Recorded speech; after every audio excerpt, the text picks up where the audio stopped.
Oh, hello, love. Are you home? No. Right. Do you have a printer that works? Okay. I've just got a speech that needs printing, and we're out of toner. And yeah, out of toner. Yeah. Okay. All right. That's not going to work. That's not going to work. No.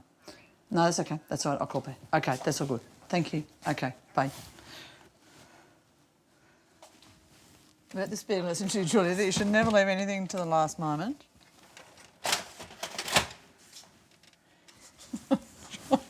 Shall we do it? Yeah, I can't get it to go. It's sort of gone a bit frozen. What's it saved on? Well, it's not. I'm not sure that it is saved. Actually, it's not saved on anything. I just know that other people will be looking at this going, amateurs. Have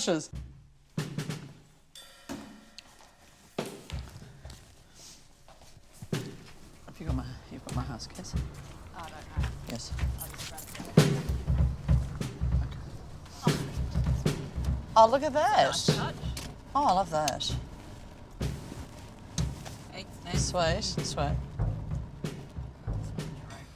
Look at this. It's very official. I feel like Prince, or maybe I feel like John. There's a little bit of John Bon Jovi.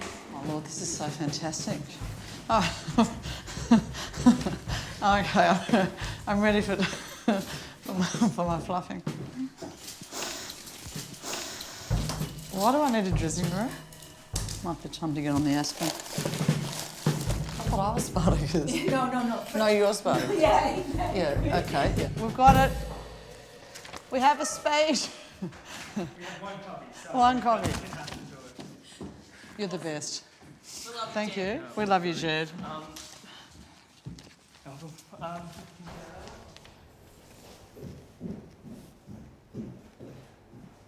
This is the most important election of our lives. Climate change, asylum seekers, aged care, gender equity, integrity in government. We stand on the cusp, and this is no exaggeration, of making Australian social and political history. We're going to talk to people on the streets. We'll put up signs, we'll make phone calls, we'll fundraise, we'll knock on doors. We will share our hope and we will share our belief. Kooyong is not going to fall to an independent, it is going to rise to an independent.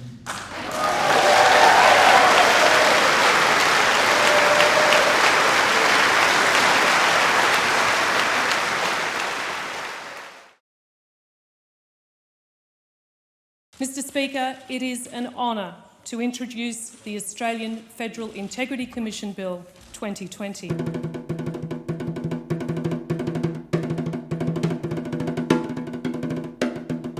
This bill will establish the Australian Federal Integrity Commission, or AFIC, as a new independent body responsible for the implementation of a national pro-integrity framework.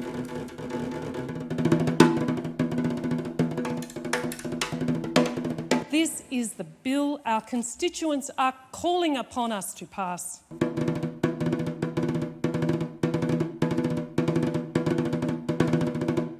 This issue will define this parliament and us as parliamentarians.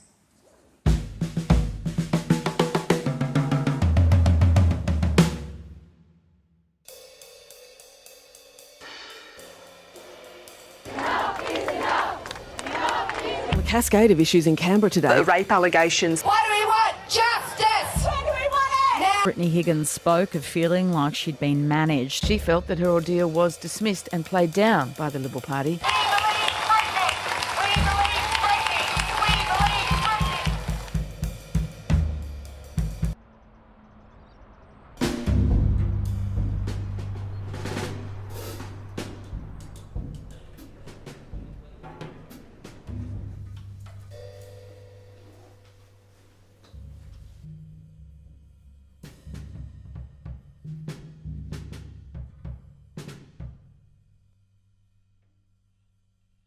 So the key thing I'll mention just straight up before we go through this is that if you want a moment in the House next week where you could use a simple majority, so just a majority of people in the chamber, which is what you can access, to debate AFIC or the CPS bill. Need to tell Jackie before 11 because they need to introduce it today, debate it and pass it tomorrow, then they're off into Senate estimates. So they really only have the next 24 hours. So it depends on your confidence in the strength of that, being able to move that. It's fine to move it. The question is who would support it. So the confidence in support, you mean? Yeah, the confidence and support to cross. Yeah. Well, I have no evidence that people will cross. Okay. But I think it is. Oh, well, I have some, but Yeah. not Can I substantial. just clarify, the proposition is that the Senate Okay. would pass the bill tomorrow? Yes. Yes. It's crazy. Pass the AFIC tomorrow. Look, noting the time, I think it's. Do you think it's possible to get a firmer sense? Let me ring. I need to ring them and Yeah. see where they're at. Yeah. And then. Knowing that these telephone calls and text messages and WhatsApps in the house can take. Go into the ether, yeah. I've got a sense of the moment though. I think the moment is now. I think that if Jackie's prepared to do this, then I think we should go for it. What do you think we should do? Yeah, I don't. The last thing you want to do is push your relationship with friendlies on the basis of procedure. It should be about when they're ready, right? Is this a bit of a sword moment though? Yeah, I think it is. Yeah. But you could also get a sword moment by having a little bit more time than 25 minutes, doing an SSO without notice next week, knowing that it needs an absolute majority and will fail, but they still cross. But do we tell Jackie to do it and then we have the week to talk to the friendlies? That's true. Like, the friendlies aren't going to tell us. You probably want to be able to get on to them in the next 25 No, minutes. that's right. I'm doing it, trying to get onto them now, but they could, one's speaking in the house right now. But I think... Potentially. Yeah. If we don't tell her to do it, then we can't do it at all. If we tell her to do it, We can raise still- expectation. We could damage that relationship. Yeah, we don't want that. Jackie, yeah. That's true. But we could just blame the friendlies. Well, I mean, the thing is, these guys will make a decision. They can't give you assurance. They can't give me 100%. Who knows what can happen to them between then and now? I'm going to be that person, Helen. You have an interview in 2 minutes with Okay. Faye Mason of Alpine Radio. Gee, yeah. What if we said to Jackie, we're confident, we're not certain, but we think this is the moment, and introducing it and passing it tomorrow, we think we'll get them up the ladder? Yeah. How will that possible with the two government bills they're trying to get through the Senate I don't know. tomorrow? I don't know how that would go. They won't give it any. It would need so much work from you in the next 24 hours, Helen. You need to be onto Malcolm and Pauline and that relationship to be like Yep. back in Jackie. Yeah. It would get media attention. You need to start. What if she Doing did it ladder and next sword again? week? What's They're in stopping her to- estimates. Oh, they're in estimates, of This course. is the moment that we've been waiting for. Yeah, We've yeah. been wanting the Senate to take this. She's come to us. We couldn't pick a better moment to be talking about standards. Yeah. And then, I mean, the fact that the Senate want to debate it, maybe just what this is the radio, maybe just what the friendlies need. So the answer is yes? Yes, let's do it. Let's do it. Okay. Let's be bold. Yeah. All right. Yes. And I think we have to, we have to be honest though. We have to be honest with cans, and we can't get 100% guarantee. Yeah. All right. Strong decision. Yeah. The moment may not come again. Great. All right. Where's media engagement?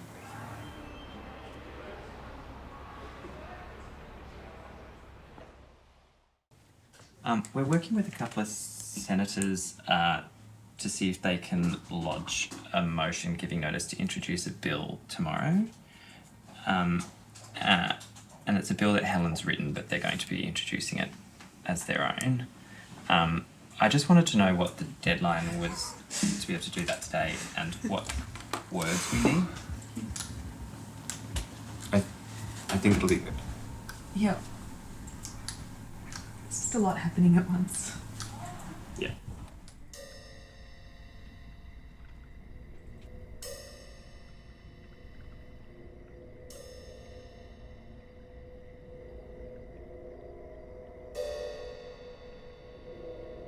Well, independent MPs in federal parliament have been trying to make a key change to the Sex Discrimination Act to show that parliament is serious about change. The bill proposes to extend the current sex discrimination law to MPs and some others to make them liable for breaches of that law in the workplace, just like any other workplace.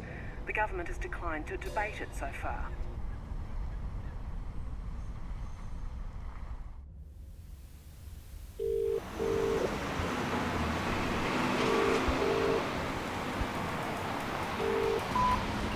Hi, my name's Helen and I'm a volunteer for Hi, my name is Gabby. Oh, hi there. My name's Leah. I'm a Good evening. My name is Graham Booth. Oh, hello. My name's Maureen. I'm a volunteer for Dr. Monique Ryan. For Dr. Monique Ryan. For Dr. Monique Ryan, the independent for I'm Kooyong. calling people in our neighbourhood to find out what matters to you this federal election. Okay. Have you seen Dr. Ryan's poster around? Oh, you have. Good. Can't miss it. Okay. Oh, too many times. Okay. Well, I'm calling on her behalf to find out what you think the most important issue for the election is. Yeah, and what areas do you think they're not doing well with? Is it the climate or integrity and honesty? So nothing kind of day to day which would have an impact or kind of any like longer term issues? Okay.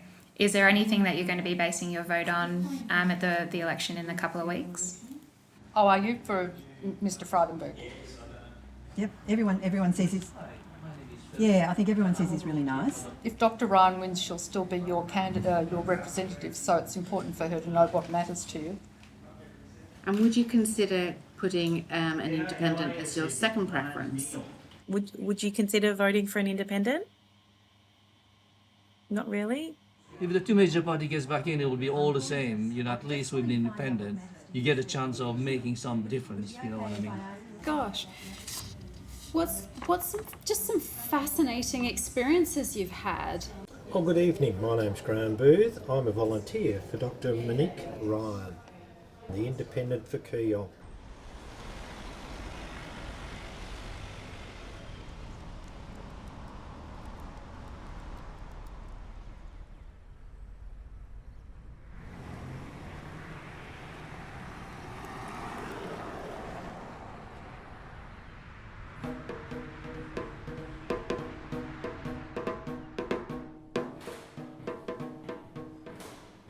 Okay, great. So I think now we might just go around the room and just check in with everyone what your plans are over the next week or so, what you'd like to do, what you'd like to contribute towards, and how we're going to grade this thing. So we just need to get 400 people for polling day.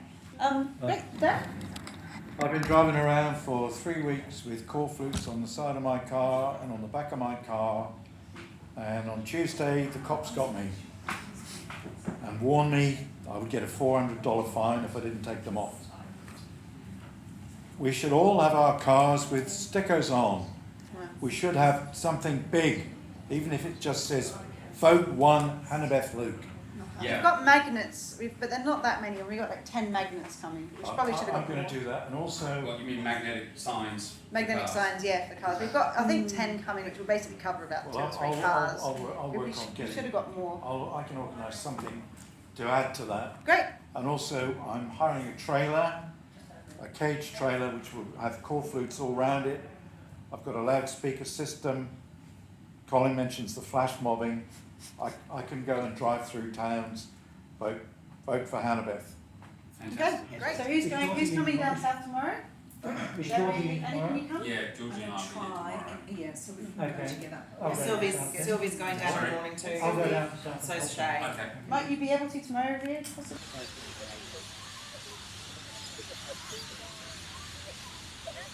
In a line, please. In a line.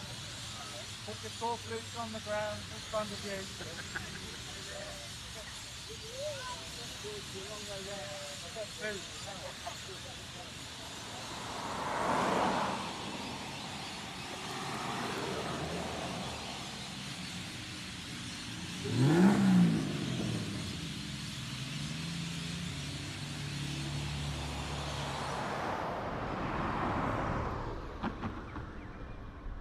First reading, a bill for an act to appropriate money out of the Consolidated Revenue Fund for the ordinary annual services of the government and for related purposes. And I call the Treasurer. Thank you, Mr. Speaker. Australia is coming back. Yeah. In the face of a once-in-a-century pandemic, the Australian spirit has shone through. The Morrison government has been accused of pork barrelling on a grand scale. But first, the Morrison government's sports rot scandal. A gun-toting minister has been shot down. Accused of running a $100 million slush fund targeting marginal seats. That is a damning figure. That's pork barrelling of the highest order. It's the land deal that has everyone in Parliament talking. The Commonwealth paid $30 million for the land. A year later, it was valued at just $3 million. The revelations taxpayer money was pushed into coalition-held seats. More than 3 times what Labor seats received. How could you explain that? Well, Dixon must have a very good local member. They do. They have a great local member. The member for Ryan is a great local member. The member for Petrie is a great local member. Fresh concerns this morning. 1/5 of JobKeeper payments made to major listed companies went to firms who grew their profits during the pandemic. When a welfare recipient gets their income forecast wrong, they have to repay the government. When big companies got their income forecast wrong, the government let them keep billions. Why the double standard?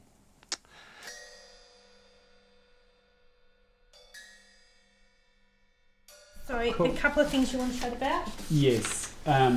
One about the vote on the JobKeeper second reading amendment, which is coming up. I don't know if you've seen it, but that's the amendment. Yeah. What's the business community said to you the consequences would be if this? So there's split. Approach? There's splits. Okay. So some in the business community have basically already said, yeah, we're going to pay back the JobKeeper that we've already said, and others have said, even though we can, I'm not going to pay it back. And like Harvey Norman's a classic example. Yeah. Like we're talking about 20 million, and they made profits of over 400 million. So like we're talking about like not like something that they can afford to do is something that they can afford to do. But they've just said, no, we're not going to do it. Whereas others have said, look, we took it to keep ourselves afloat. Turns out we're actually okay. Like this is only about the companies that are profitable and have made enough to pay out executive bonuses or dividends, right? Yeah. So we're talking about big companies. Sure. And then, so this would then the government would have to have a scheme to go back and say, yep, it turns out there was nothing wrong with you taking it, but a chunk of the business community has decided to pay it back because it's not, like it was about keeping you on life support, not about allowing you to pay bonuses or buy private jets or whatever. So if you took in 30 mil of JobKeeper and you made, but then you went and paid $10 million in bonuses to your executives, right?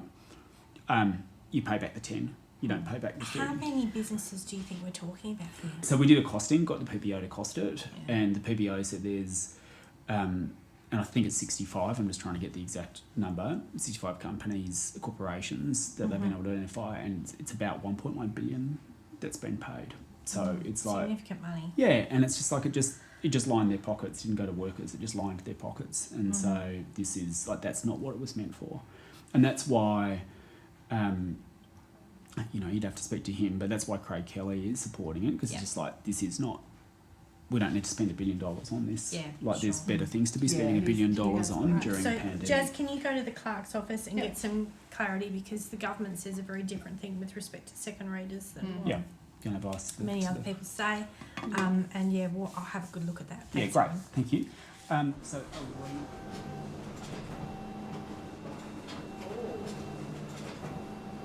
Mark has spoken to the producer about the Q&A questions. So as you remember from last time, we don't actually get the questions, we get the topics and the order. Q&A questions. Future generations paying off debt. School kid. So a question could be like, hi, g'day there, I'm Tom. Yeah. I'm in year 10 down in Acton, wherever. it's great news that the government spent this much money keeping in JobSeeker and JobKeeper. Like, it's made a big difference to our country over the last year, but really what this looks like, and everyone says, is it's going to be a generational debt that we'll be paying off right into my lifetime, right until I'm about 40. How can you justify this debt burden on people who don't even have a vote? Well, thank you, Tom. And it's fantastic you're here tonight asking this question, because it's a very important thing to consider when billions of dollars are going out the door the way they have been promised at this budget week. Right now, we've got no mechanism to track whether that money is going to be, and that money belongs to taxpayers right around the nation, and quite rightly, money that you'll have to pay off as you grow older. We have no mechanism right now to make sure that that money has been spent wisely, that it will be implemented in a way that has real outcomes, and should there be any problem with the way that money is spent, should there be any corruption, should there be misuse of government funds, we've got no way to police that. We don't have an integrity commission. And in this budget, money that wasn't spent was on an integrity commission. $0, 0 staff, an election promise that essentially is going to be broken. There will be no integrity commission under this government, it seems, before the next election. And I think you should be worried about that, Tom. Yep. What else could I say? It does seem like the Auditor General is actually set up to oversee the administration of public funds and conduct reviews into it. So when you say there's nobody that does that, I don't think that's true. Not exactly true. I think you can say there's billions and billions and billions of dollars going out, and the Auditor General has been gutted its funding for the past 10 years. They can only do 6-7 performance audits a year. If there's systemic corruption, like we seem to have seen in sports rods and the Western Sydney, like paying 10 times market price, you need, a real cop on the beat. People are calling for an integrity commission. It's total bang for buck. Why don't we have one? Probably because they don't want one.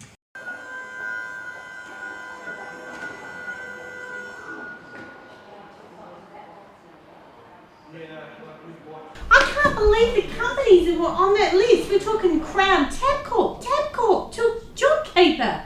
I know, but at the end, well, because there was no sports. But my point being, while I hold a sharp object, was that they still had to qualify. I hear you, but I just think, some of these... Morally wrong, absolutely morally wrong. Yeah. To take taxpayer funds when they ended up making a profit from COVID. But I was just deeply uncomfortable with putting out a set of criteria. They met those criteria. They didn't do anything wrong. And then after the fact, we're moving goalposts. No. It's not that. I think what, to me, Adam's amendment was saying, corporate Australia has a moral duty when we are in so much debt, if they have paid dividends, if they have made obscene profits, very good profits, if you're not even going to call them obscene, then I think that they have a moral duty. I totally agree with you on this. But if a big corporation is going to choose... say but, you just wipe I know, but listen, if they're going to choose between getting dividends back or bonuses back from executives or firing a low-paid employee in a store on the ground, what choice do you think they're going to make? Every day of the week, they're going to fire somebody during a global pandemic. I hear you, but there is a lack of morality in much of corporate Australia. 100% agree about the moral argument. Just don't agree with the way in which they might claw back some funds, which may result in people losing their jobs. Exactly. So you made your moral stand and you didn't do any damage.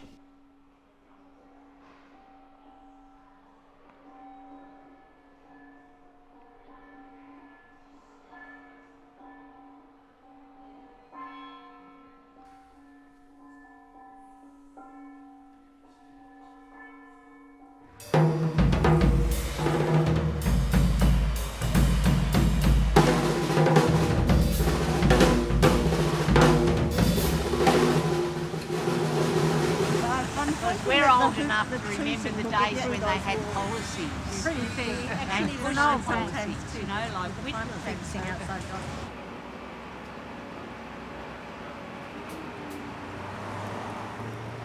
Can we talk about the responses? Okay. Just because the Australian is going so hard right now, we know they keep nipping around the heels.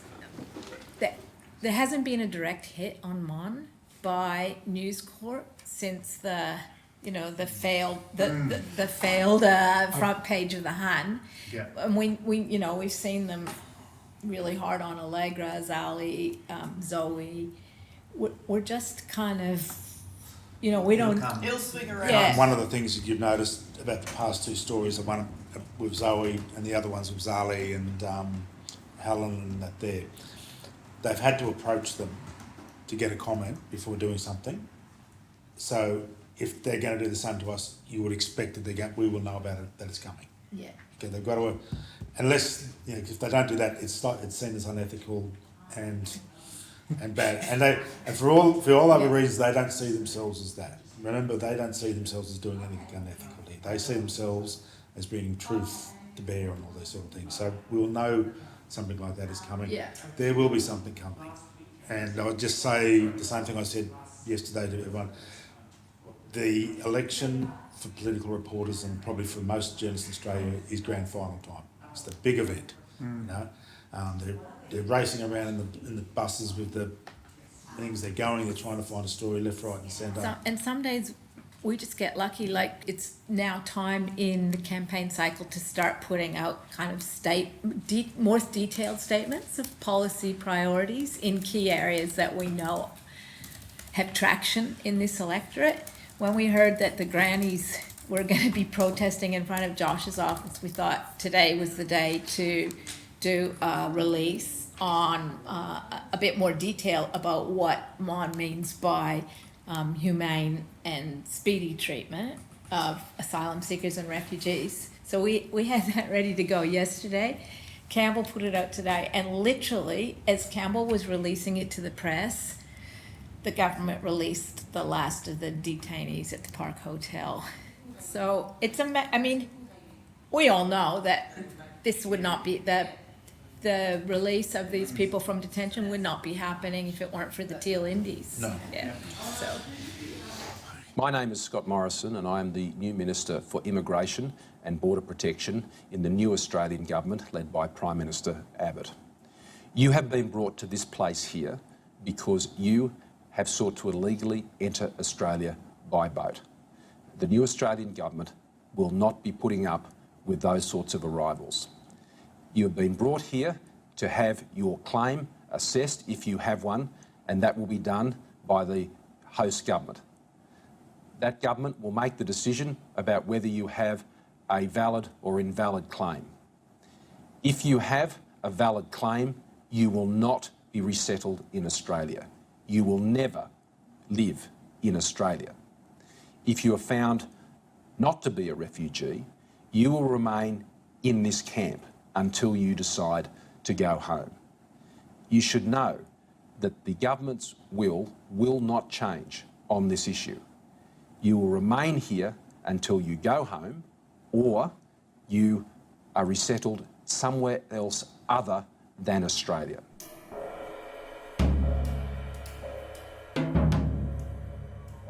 Being in different 8 years of detention is I don't know how to express that feeling that being in temporary detention really hard things. It's like cut the neck without bleeding and breathe. It's no one couldn't imagine how it's difficult to being in temporary detention with no reason. I talking from my cards. This is very pain. I don't know how to express that feeling. And my brothers and sisters still have been in detention. They experience their own trauma in their life. Please stand together, fight for their freedom and brothers' freedom. Thank you so much.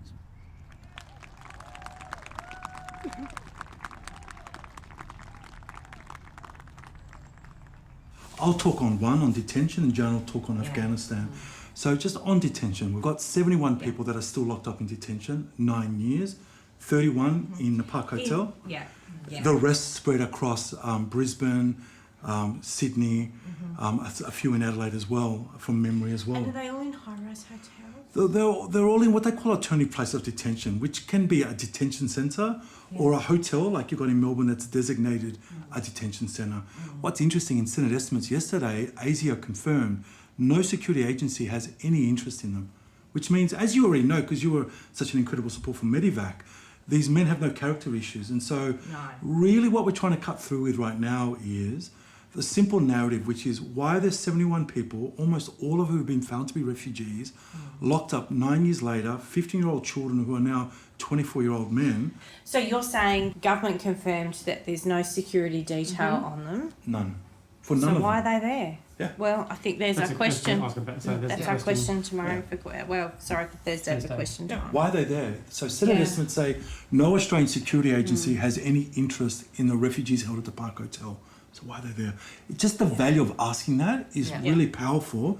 And within that, the other thing that's worth talking about is the corruption that's happening on Nauru.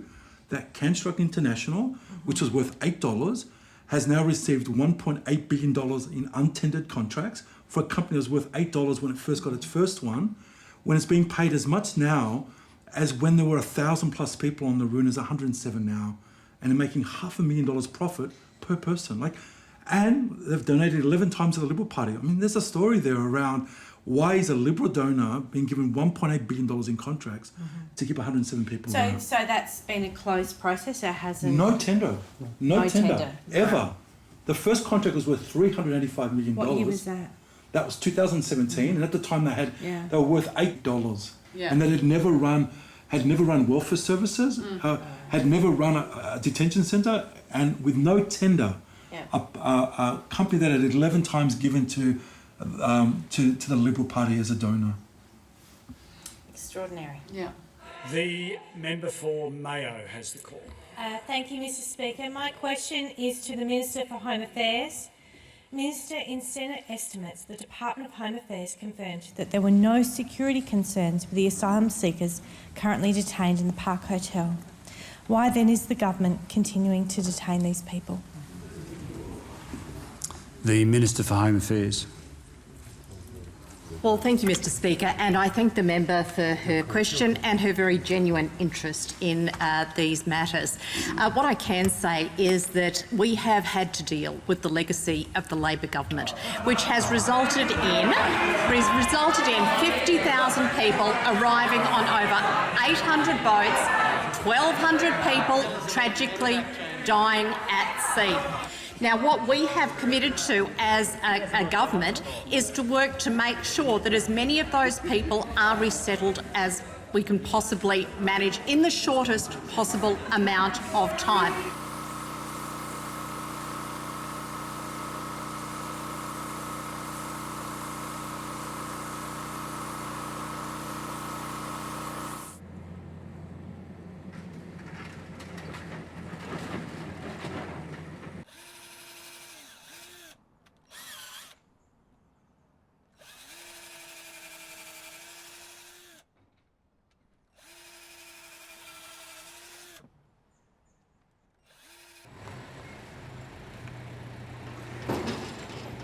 Barry, I'm explaining the preferencing. Here we have, at the end here, the National Party. Kevin Hogan's got 5 spoons. So National, Hannah Beth, Labor, Greens, United Australia Party, which could end up being quite the same with the Greens, and these are just the minors. So, first one, One Nation. They give them to the Nationals. Right, that's one out. Next one, Indigenous Australia Party of Australia. They could go anywhere. They might go to, say, United Australia Party. Okay, so they're sitting there. So then now they're sitting equal with me. One of the other small majors, they'll probably preference One Nation too. So now we have this group here, which is the Greens, and they have put all of their preferences to me. That's good. The next party to go is United Australia Party. If they do what they say they're going to do, they're putting the Nationals behind me, which means, and they're certainly not preferencing Labor, The deaf preferences go to Annabeth, Luke. Now the Labour aren't going to put the Nationals next, so that goes. We win. We win. Yay! And we all go, oh, thank God!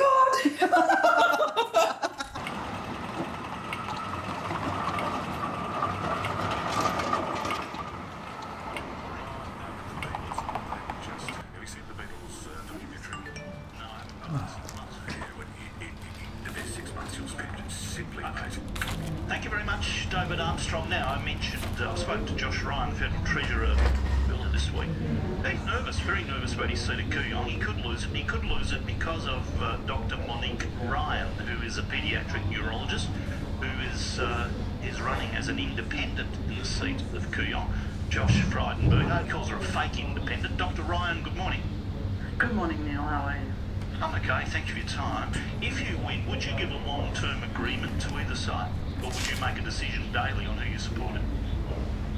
If I'm successful in my contesting the seat of Kooyong, what I will do is give confidence in supply to the major party, which provides me with an assurance that they're going to take effective action on climate change.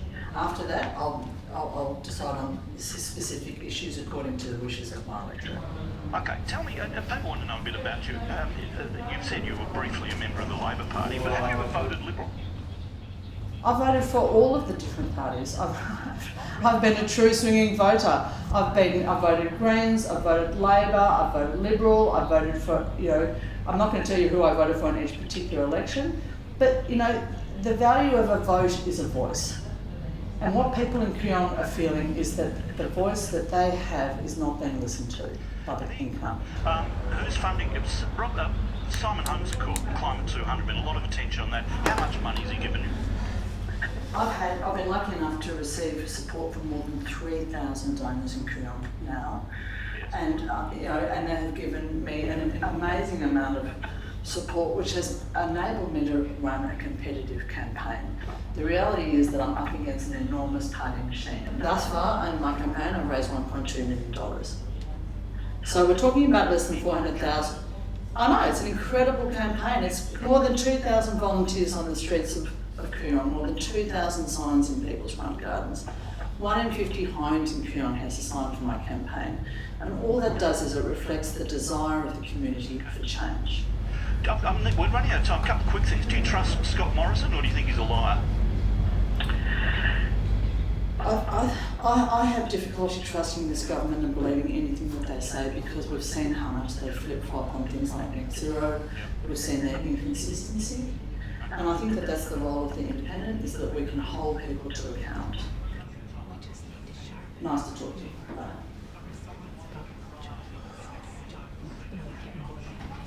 Do the whole thing. Yeah, Right. of course she was, yeah. How do you feel? I think you did pretty well. He wasn't. He didn't call me a wacko. No, he didn't give you a chance to sort of bring Wacko back at him. He didn't treat you like a wacko either. No. He was respectful. I think he was nice. And the rest of the questions you answered, you gave the answer you wanted, and the answer you needed. It was good. You did that really well. Thank you. Glad we got that knocked off. I am. I think she could. The amount of support you got. Did you hear him round it up at the end? He said, Yeah. "My God, I think this guy's in trouble." Did he? Yeah, he did at the end. Did he say that? Yeah, after you were off air, he said. He said this guy's in trouble. He said, "Yeah, I think Josh Rodden's going to watch this." He said, "Fancy that." How many? 1.2. I think it was the $2 million that did it, really. Yeah, and he was pretty shocked, I think, to hear. Well, I think, just to keep peeling off the lines, 3,000 donors, 2,000 volunteers, more than $1 million. Over at 1 in every 50 houses has a sign. You know, those factoids are burned into your brain. To do them over and over keeps reinforcing the depth and the width of community support that you have, and that they don't get that, and that's what Josh can't counter. So it's such a strong point for you to make. It's really good. So let's face it. This, I don't know. Confounding. It's kind of. I find it a little bit uncomfortable about Just, oh God, this matters so much. So many people. Yeah. Yes. Oh, yes.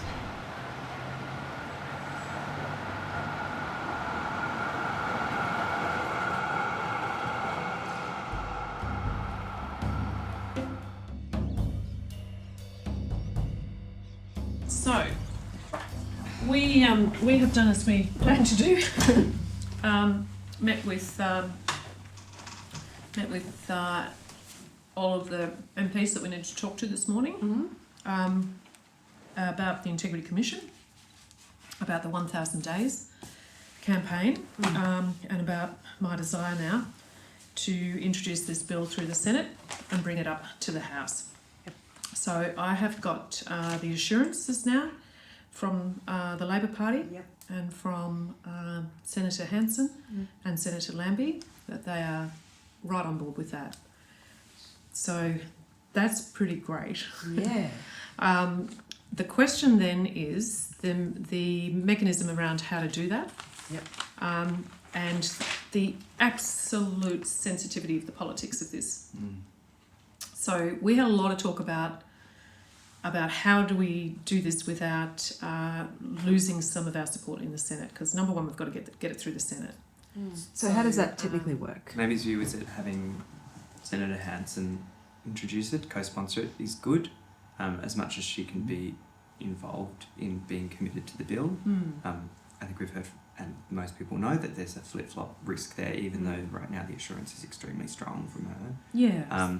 So we want to make sure that Senator Hanson, who I have a good working relationship with and an honest working relationship with on this, and she's very keen to support me, very keen to have an Integrity Commission, but she's under an enormous lot of pressure from the government.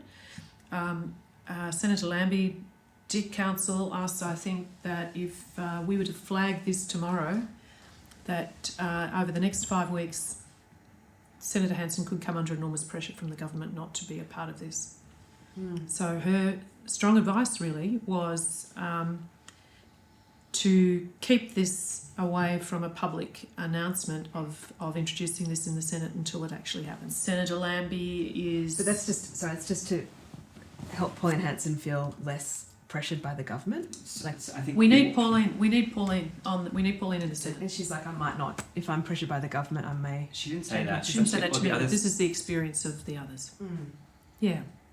What do you think the media approach should be now? Have you got a clear read from Lambie and Hanson? I think the media approach is no media about introducing it to the Senate, none at all. The work now is very much one-on-one. This is really close, and it won't be won by petitions. It won't be won by individuals ringing up their local MP. This will be won by me convincing the Senate to go ahead with this and getting that in the bag and making sure that every member of the opposition is sitting in their seat on the day that the concurrence motion is called, and that every member of the crossbench is sitting in their seat and getting one more.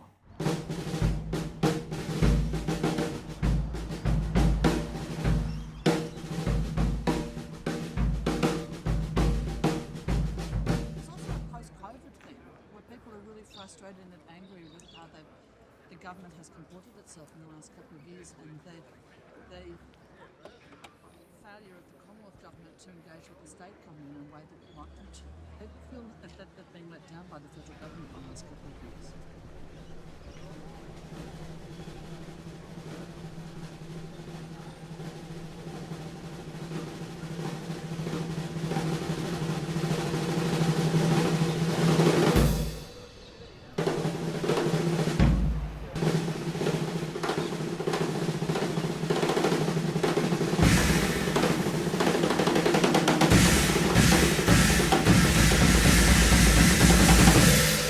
Thank you.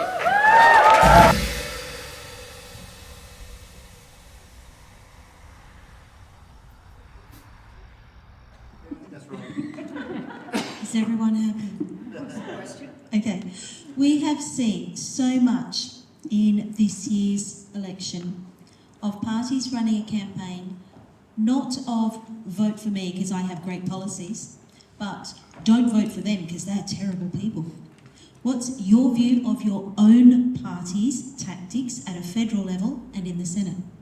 I think it's really important that we do hold the government to account and that they are responsible and accountable for the decisions that they make. And I think Albanese team has been very positive and has tried to engage in conversation rather than slogans predominantly and provide a positive vision for the future. In regards to where I'm at with calling out current politicians, and I do harp back a bit in regards to the last 2 years. I won't hold back in holding them to account for being silent.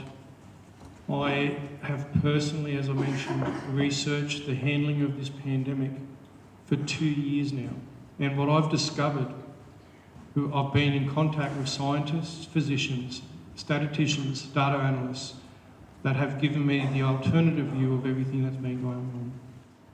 And I will continue to hold to account every single politician that's sat over what's happened to this country in the last 2 years, and I will continue to hold them to account. And even if I don't resonate with the electorate and I don't happen to be voted in, I will continue to do so beyond the 21st of May because it's reprehensible. The tyranny that's been enacted upon the Australian people and the people of Mayo is reprehensible.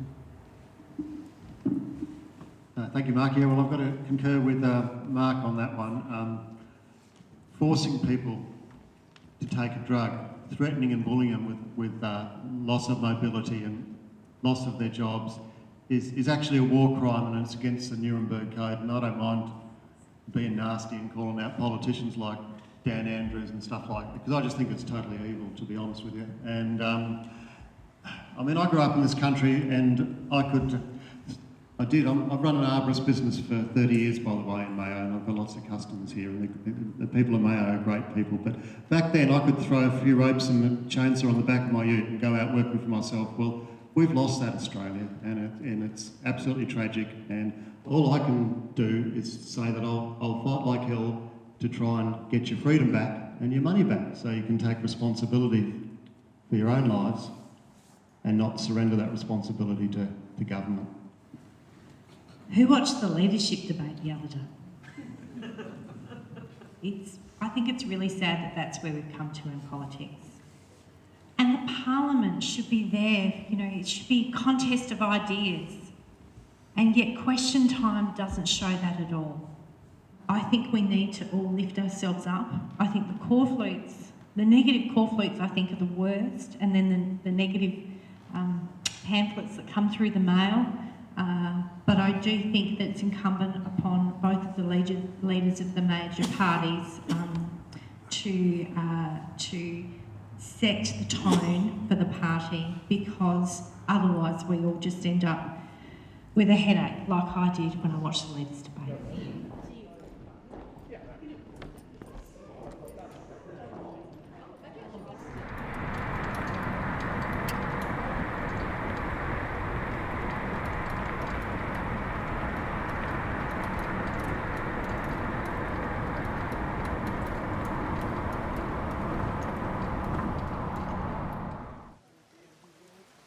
The most important thing to farmers, I know from the research that I do now, is to pass on a healthy environment to the next generation.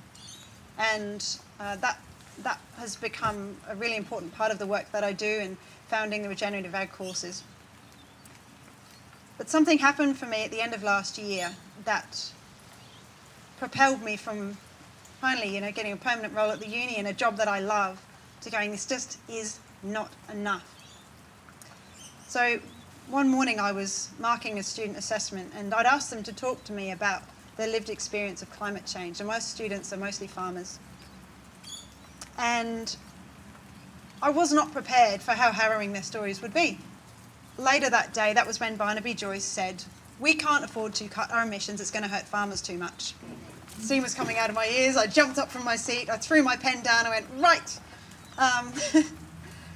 okay, we need to change our politics. It's not enough. We can do all of this amazing work in the universities, in our lives, but if we don't change our politics, none of it is going to get any better. If we don't have a representative who's going to truly listen to the community and take the voice of the people to Canberra. That's what you should be doing as an elected representative. That's what I'm here to do.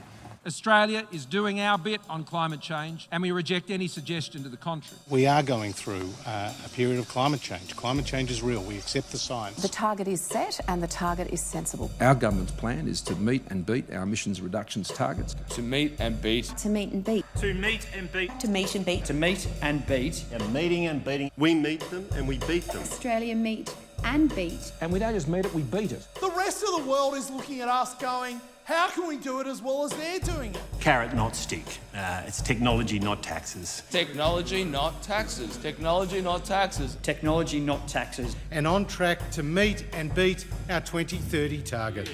Our children have a right not just to their future, but to their optimism. We must let our children be children. Prime Minister has laid out his ambitious plan for a gas-led recovery. Building a new gas-fired power plant in the New South Wales Hunter Valley with taxpayers' money. We need to get the gas from under our feet. We've got to get the gas. We don't say that there shouldn't be any new gas. That's not our position. We need to accelerate development of new basins like the Beetaloo and the Northern Territory. We're working closely up there now with the local Indigenous communities because they are important stakeholders.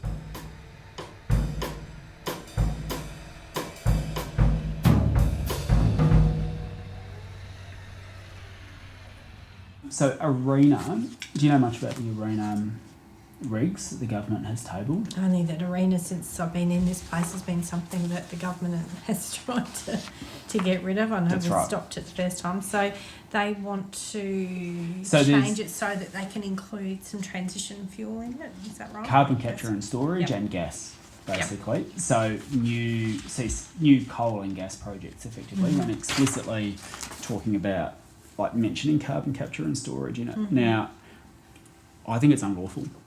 And basically, I'll give you the advice from the Parliamentary Library as well. They basically, say they can't give legal advice, but basically the legislation, that's basically what they say there. With carbon capture and storage, I know that carbon capture and storage on land, the evidence is all over the place, but with respect to the ocean and blue carbon, is that something you'd like to see investment in? This is not about putting it in, like, planting trees or blue carbon. This is about big reservoirs under the ground that they stick CO2 into, like that they take it out of a power plant and try and liquefy it and put it in there. And so the Renewable Energy Act basically defines renewable energy, because it's called ARENA, it's the Renewable Energy Act, defines renewable energy. And what the Parley Library says is consistent with the legal advice that we've got, which is that you can't, without changing the Act, you can't just issue a regulation that's all of a sudden defines renewable energy as including coal and gas, which is what he's doing, right? And so this, for us, is it's not only a wrong thing to do to say, let's take money that should be going to renewables and give it to coal and gas. Like, ARENA does not have a lot of money there. As you said, the government has tried to lop it off. It's been saved a couple of times, and but it doesn't have a massive budget, and so the government's now trying to take the money that's there and divert it. It's an Angus Taylor special, basically, and divert it to coal and gas corporations. We're saying, A, that's wrong, and B, like, it's massively open to challenge because the legislation is very clear that says you can't do this stuff. So I've moved to disallow it. Okay. And I don't know when it will come on for a vote. That'll be up to the government to determine when it comes on. But I don't understand why the government would put themselves at risk in that way, though. Oh, they're just trying to deliver for their constituency. Basically, and they think that they can, as you say... Constituency or donors? Yeah, donors. Yeah. That's their constituency.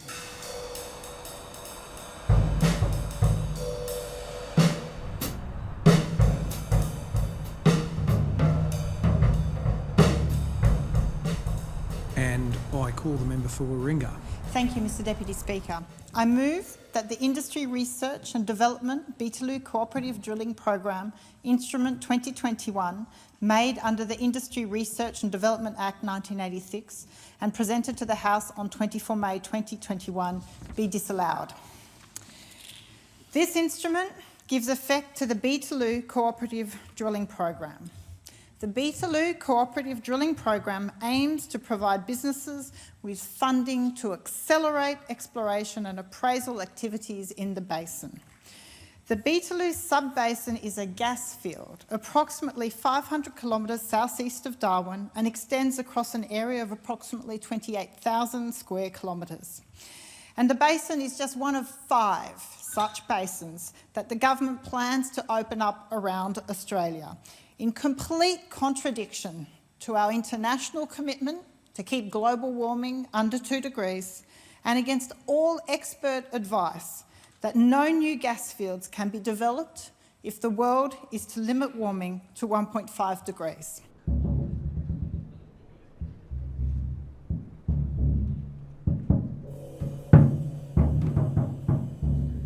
I guess from a procedural point, I don't know how much you're aware of what's happening here in this place.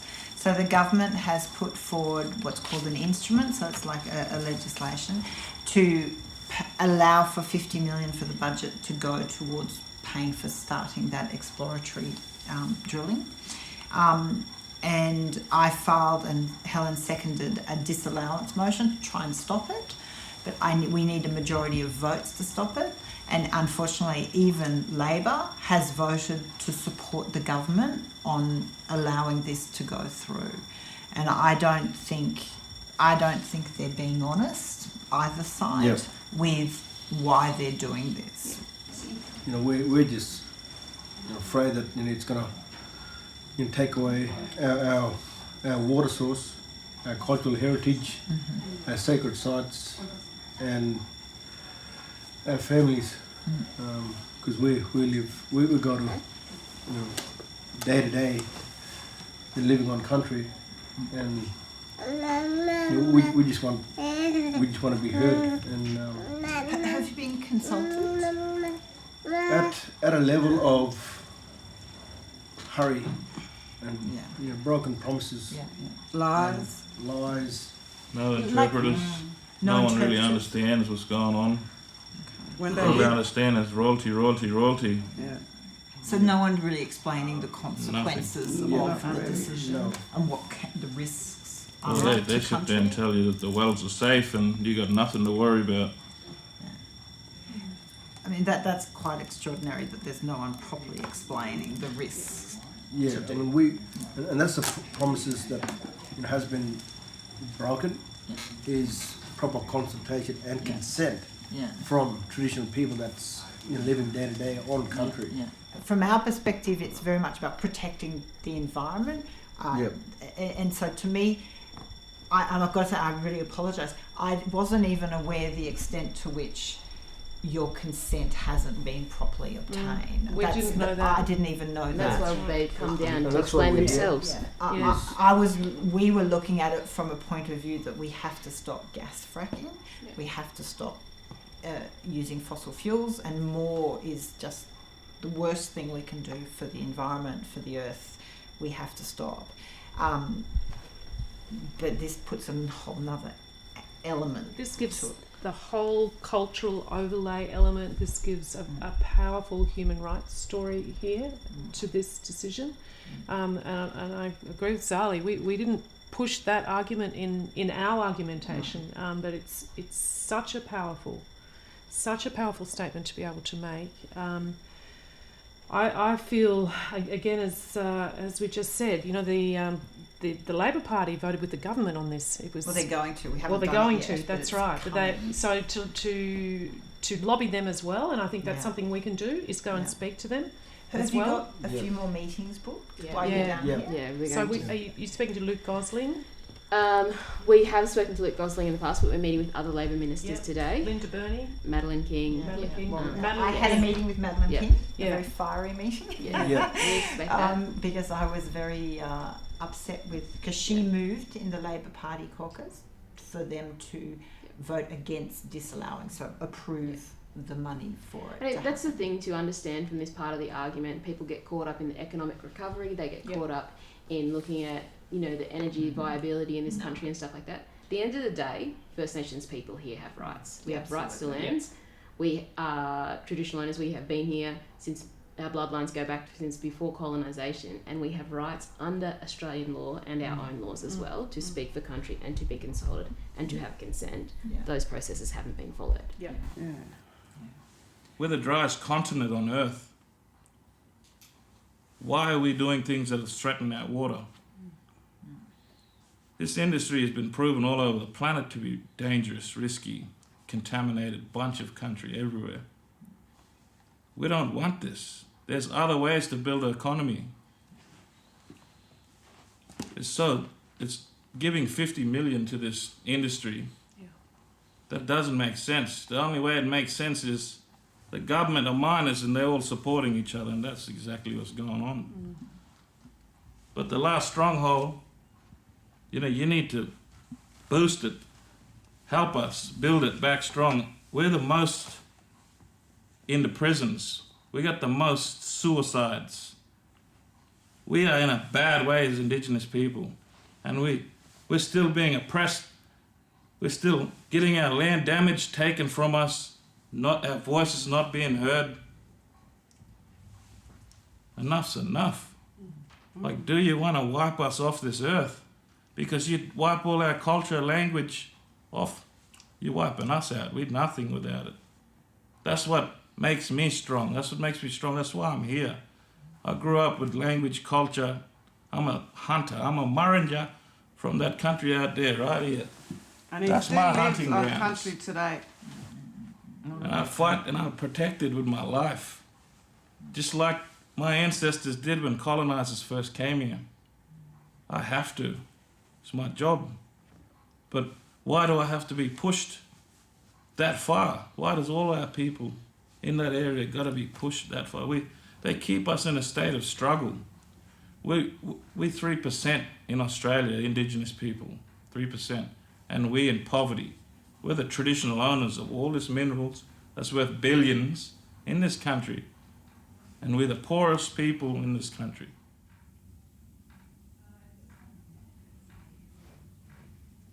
It's hypocritical of all MPs in this place, both Coalition and ALP, to tell their electorates that they're committed to action against climate change.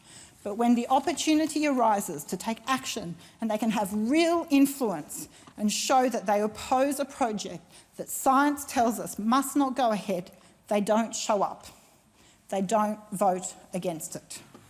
Is there a seconder for the motion? The member for Indi has the call. Thank you.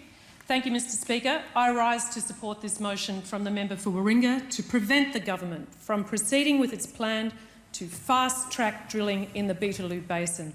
And last week I had the privilege of sitting down with the member for Warringah and a delegation of traditional owners from the region where the government plans to drill. In a heartfelt letter, their communities said the following: "We speak as traditional owners and custodians of and around the lands and waters that you call the Beetaloo and connected basins.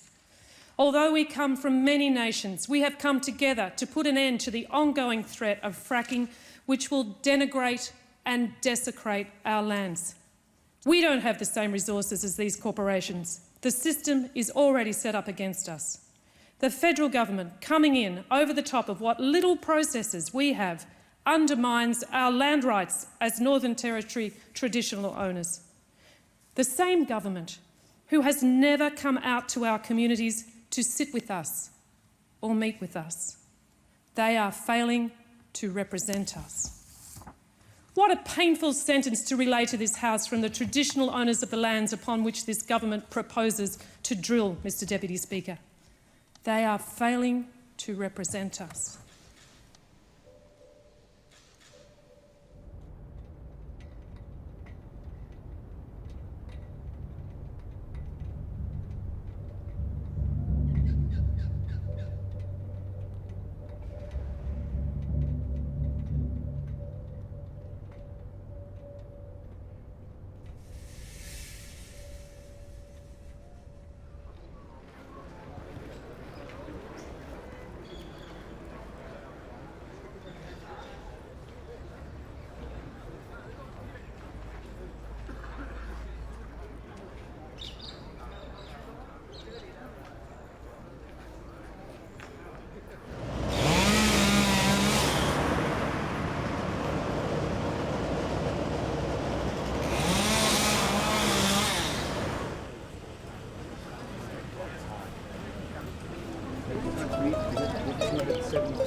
I'm going to go do a head count, and if there's too many people, I'll start saying it.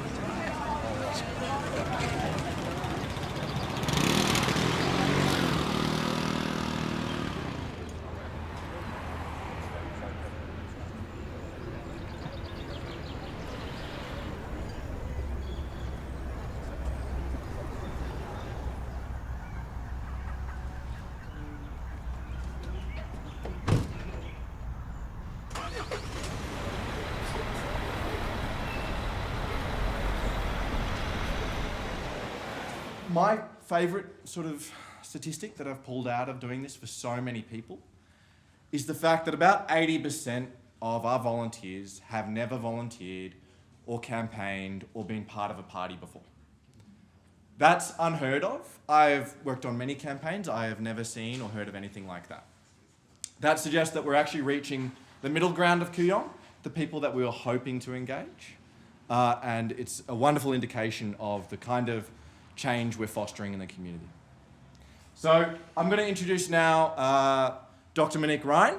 You may have heard of her. And she's just going to welcome you all. I have had the most extraordinary time in the last 6 months as the face of a campaign of thousands of people. And it's been completely out of whack with what we expected when a small group of us came together at the end of last year and had the idea of having an independent candidate for Kooyong. I don't think, when my husband agreed to me doing this, I know that he never thought that I might win. Had he had any, and then he did a week or so later say, oh God, knowing you will win, and then what will happen? You know, it's exceeded everyone's expectations in every way. We never thought we would have thousands of people come together from Kooyong, but also from outside Kooyong, because they want change on things that matter to so many of us, and whether that be climate change or it's the lack of integrity or transparency in our government, the fact that women aren't safe in our own seat of government in Canberra, the fact that we lack gender equity, the fact that our healthcare is failing people who need support for mental health, NDIS, the fact that aged care and childcare have been so shamefully neglected in the last few years, the fact that we've not treated refugees with the respect and generosity that we owe them. There's lots of different things that have brought people to the campaign, but none of us are going to walk away from this campaign quite the same as how we came to it. And that's the thing about this campaign, it's a guerrilla campaign. And so when someone has a guidance about this or about that, someone else pops up and says, well, I'm Spartacus too, you know. Yes, you can paint over this mural here, but we're just going to paint another 20 elsewhere. Yes, you can have the enormous great billboards up at Kew Junction and Campbell Junction, but we've got 2,000 little ones. We know it's going to be super close, but it's always hardest the first time. But what we've seen in this electorate is that for the very first time in 122 years, we have a chance of change. And we know that it's going to be super, super close. And all the auguries, but we can't believe any of them, suggest that we're going to get there. But in the meantime, what we have to do is get Kooyong to go independent, to rise to an independent, not to me, but to all of us, next Saturday. And so thank you for your time and your effort. You'll be a part of something pretty special, I hope. And I'm very glad to have you with us on the journey.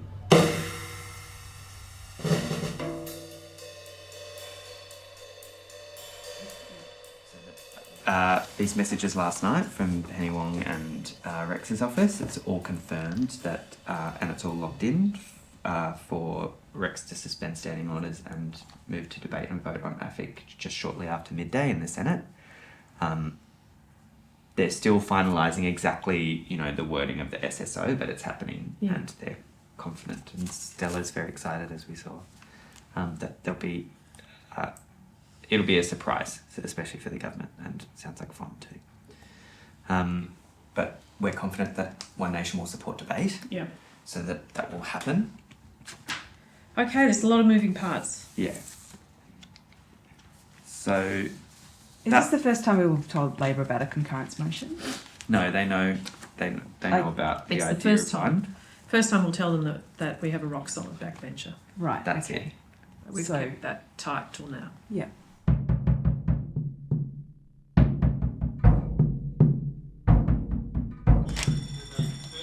Yeah.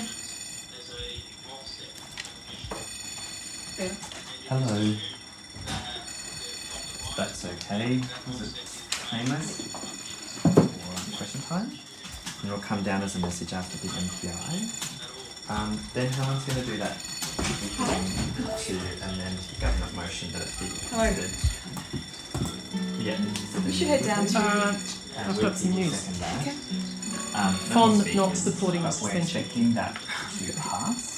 So we've sorted out with Labor their issues with their pairs yesterday. So Simultaneously, they have issues Tony with their Burke's saying pairs. everything's They've got fixed. pairs Done. Three. Sorry, I'm just going to put in hold for a sec. What was that? Fond's not supporting Not supporting. the suspension.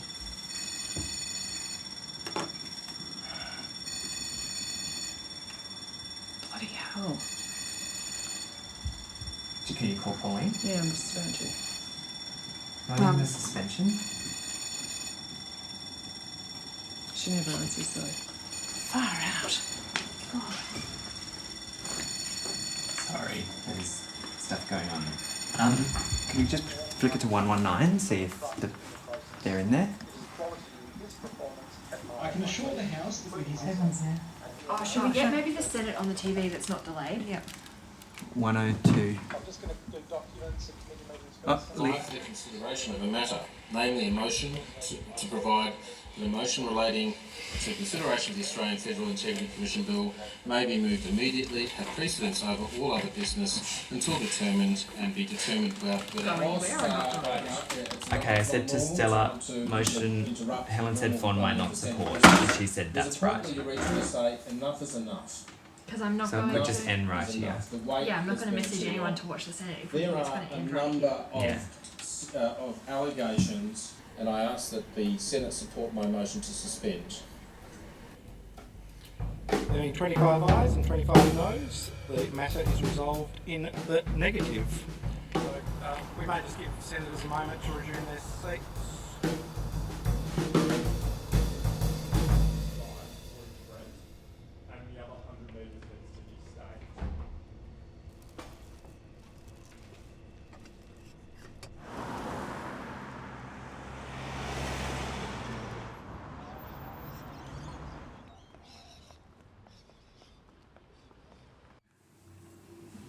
It's going to rain tomorrow, isn't it? It's, Oh no, really? I'd like it to be cool.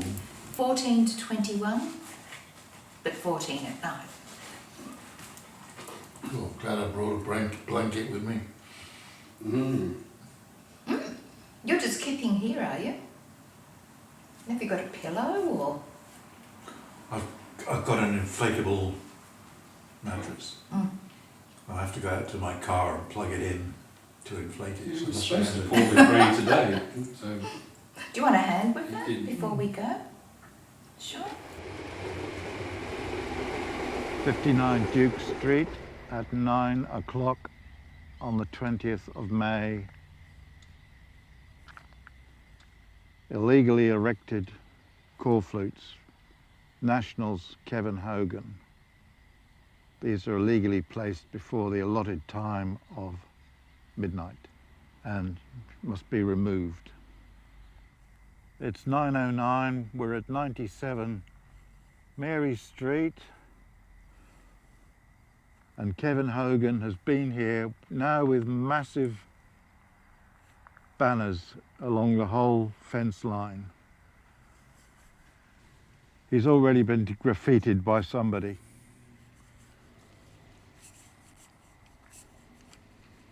There's obviously somebody here that doesn't like him very much, other than us.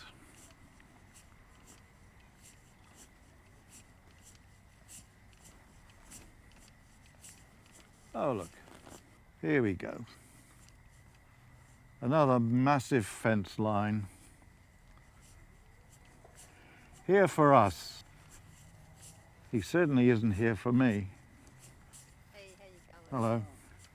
We've been on our campaign site and they haven't been able to determine what time it is. It wasn't midnight necessarily from what they've said. So it's 6 metres from the hallway, that's from the doorway, that's fine. There's no AEC rule about unreasonable times for setup.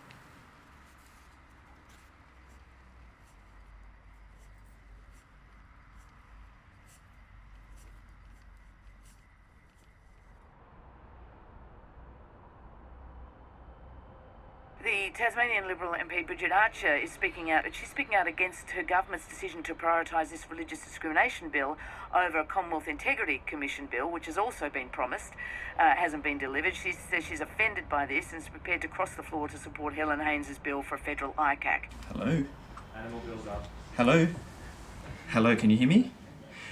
Hi, I'm just calling from Helen Haines' office. I'm just we want to let the Speaker know that she'll move the suspension of standing orders after this last bill's introduced.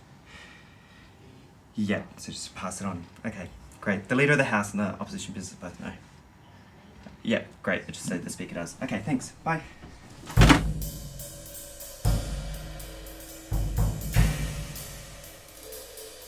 I think, what are the other crossbenchers? Are they all in the loop? Sally, I think yes. I just messaged. Yeah, it's Okay. probably, you could be loitering for 20 minutes, but better to be close. safe. Like, what if these speeches are now like 2 minutes? Alright. Yeah, All right. you've got what you need. And you'll message me and say, go into the office, like knock on the door now. Yeah. What is the last bill? What's the last It's bill? animal health. Animal health. With animal health is the code word, were we on? Okay, go. There's only 2 bills now, so go, please go. All right. Is Bridget coming here? She hasn't replied. Do you want to do Frank now? Go down. Yeah. Helen, Bridget says might be a bit obvious. All right. Yeah. So I'll go down. Okay. Can you give us Mark, can you let us know when you want us to take them into the chamber? Huh? Can you let us know Yeah, I when you will want in APH. I'm saying to Bridget to go to the chamber now. I'm on All right. Guys, they're moving it quick. Can you update the group, the crossbench group, and just say like it's coming soon, in like 15 minutes. Adam's going down. But just say send people down. Is leave granted? Helen Haines' office. Despite the member's charm, leave is not granted. Leave. The member for Indi. I move that so much of standing orders be suspended as would prevent the private member's business order of the day relating to the Australian Federal Integrity Commission Bill 2021, standing in the name of the member for Indi, being called on immediately, and passage of the bill through all stages, taking priority over all other business. Mr. Speaker, we have waited too long for an integrity commission. I have watched scandal after scandal going uninvestigated. How'd you go? On the beach. Manhandling, huh? Each day that we delay is another day of deterioration of trust in this place among the Australian people. Yeah, it's a great colour. Each day it becomes harder to claw back that trust.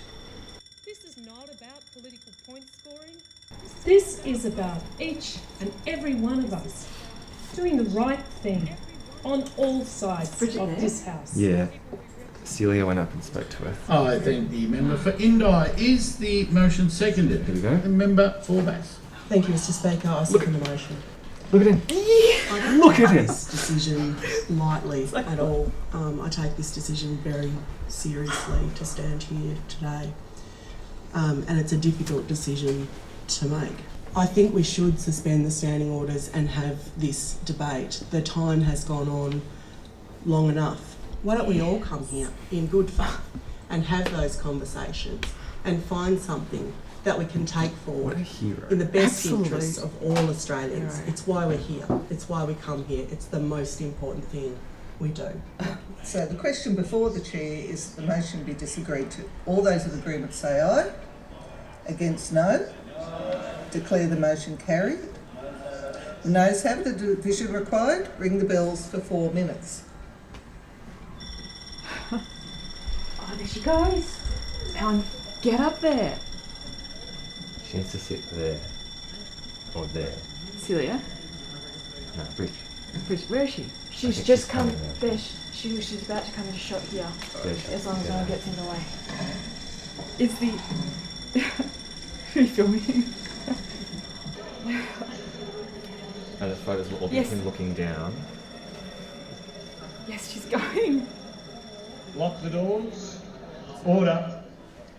The question No is justice on that the that side. motion be disagreed to. The ayes will pass to the right of the chair and the noes to the left. See that message just there? Yeah. Bridget directed to go to Frydenberg's office right away.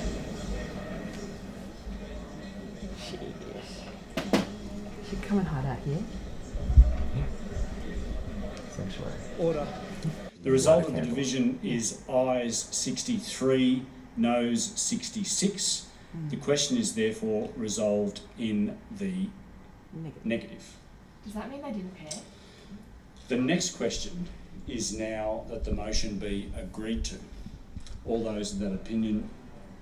Oh, he's got stuffed up.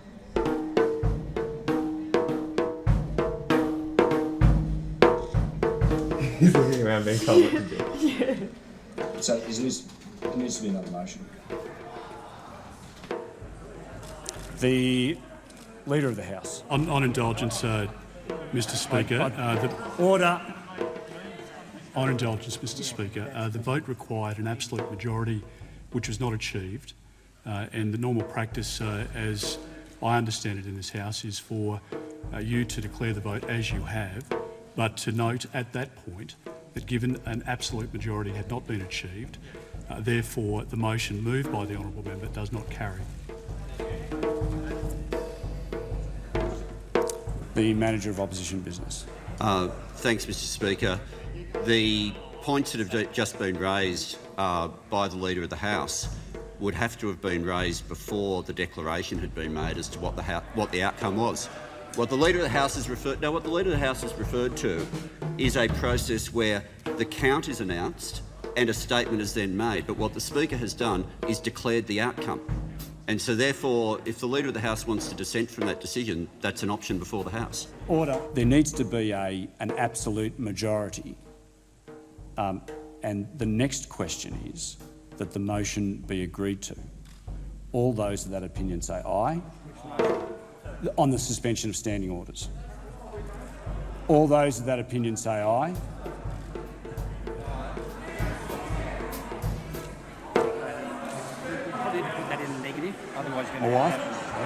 Clearly, a lot of us are very confused.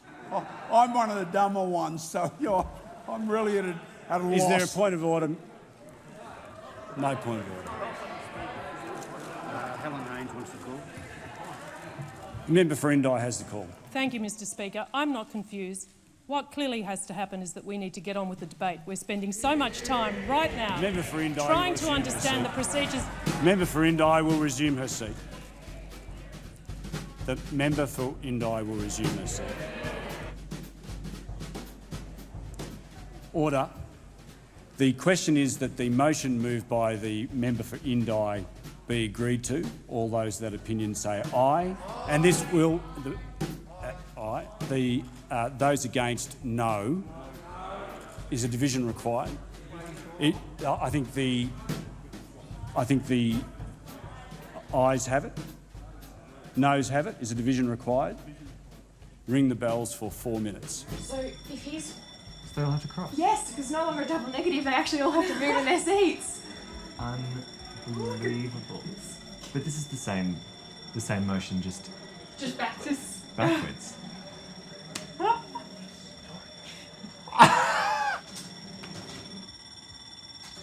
Why did he not do it as a negative?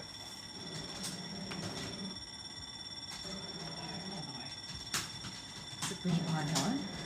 Oh, it's Bridget. Is that Bridget next to Helen? Next to Helen. All right. Because there's no seats anymore. Bridget's next to Helen. Sensational.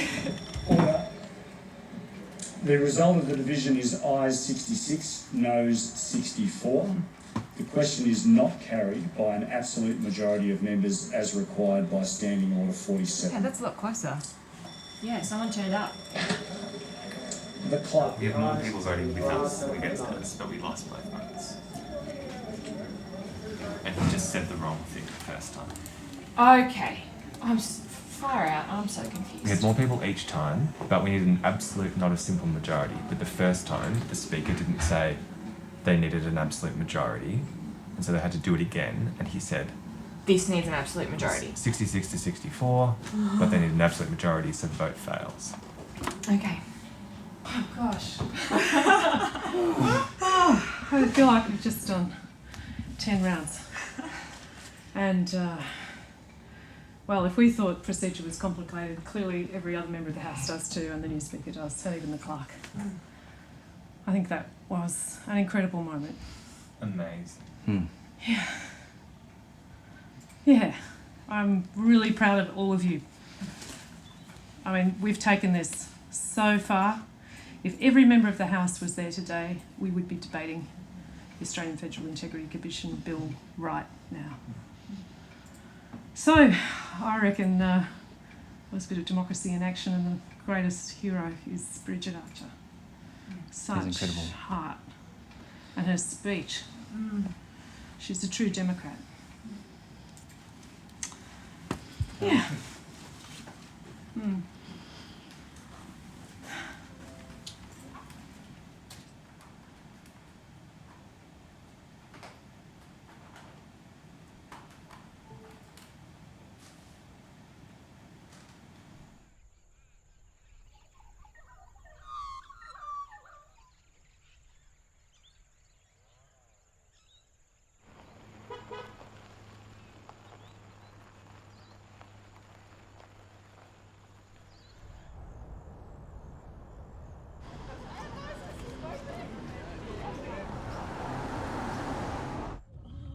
Oh, gosh.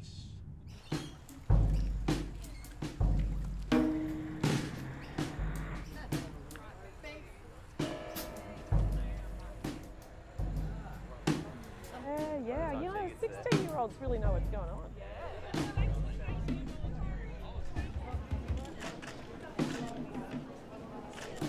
Gone?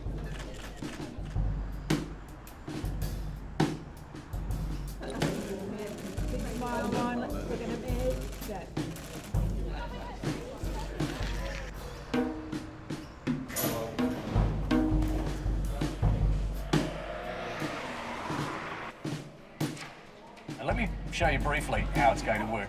We have every 151 seats in the country listed behind me. And right down the middle, we have the 6 crossbenches. Will that number grow tonight? I've been speaking with the Monique Bryan camp tonight, and they are expecting an incredibly tight race. Look at those overall numbers again. The others are on 10.5, so there's a big vote there with others. There seems to be a lot of vote for independents scattered all across many seats. Well, Lee, just to pick up on what Anthony's saying there, that's really worrying for the Liberals in those seats in Sydney in particular, Mackellar, North Sydney, Wentworth as well. So at this stage, we're quite comfortable to declare that Zali Steggall will be re-elected as the member for Warringah. Zali Steggall, you would have heard that. Anthony Green has called it for you.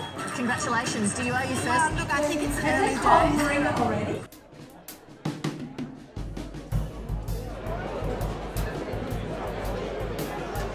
But some of those swings to Labor in Queensland seat might be turning into victories for the Greens. Some of the big swings against the Liberal Party in New South Wales may be turning into victories for the Independents.